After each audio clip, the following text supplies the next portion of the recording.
Michelle Hunziker ha vissuto un periodo molto buio della sua vita e l'ha raccontato in modo molto diretto, spiegando cosa le è successo. Michelle Hunziker è una delle conduttrici televisive più di successo, allegra, solare e brillante. Nessuno immaginerebbe mai che ha vissuto un momento molto doloroso nella sua vita. E invece è stato così e riguarda il momento in cui si è avvicinata a una setta che, come lei stessa ha confessato, l'avrebbe allontanata da Eros Ramazzotti.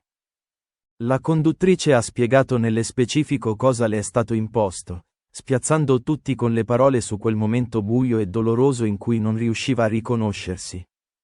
Michelle Hunziker ha vissuto un momento buio della sua vita che è durato ben 5 anni, dal 2001 al 2006.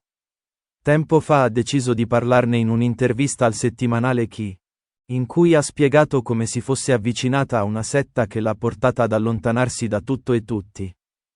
Nello specifico l'avrebbe portata ad allontanarsi proprio dal suo allora marito Eros Ramazzotti. La conduttrice svizzera ha spiegato che a capo di questa setta c'era una sedicente maga di cui sarebbe stata succube. A Verissimo aveva raccontato: mi dicevano che era negativo per me. Ma io lo amavo moltissimo. Eros mi ha messo davanti alla scelta, o me o loro. Io ho scelto loro. La Hunziker si era totalmente affidata a questa maga e in quegli anni all'insaputa dei suoi cari ha vissuto tra regole molto dure e vessazioni. Spesso la mettevano in punizione. Cercavano di convincerla che il suo successo era dovuto al fatto che facesse parte della setta. Mi hanno fatto lasciare la mia agenzia e convinta ad aprire una nuova società. Finanziata totalmente da me. Ovviamente pagavo e davo da mangiare a tutti. Ad un certo punto mi hanno persino convinta a cedere tutte le mie quote a loro. Praticamente la conduttrice ha spiegato come fosse stata per quella setta la gallina dalle uova d'oro.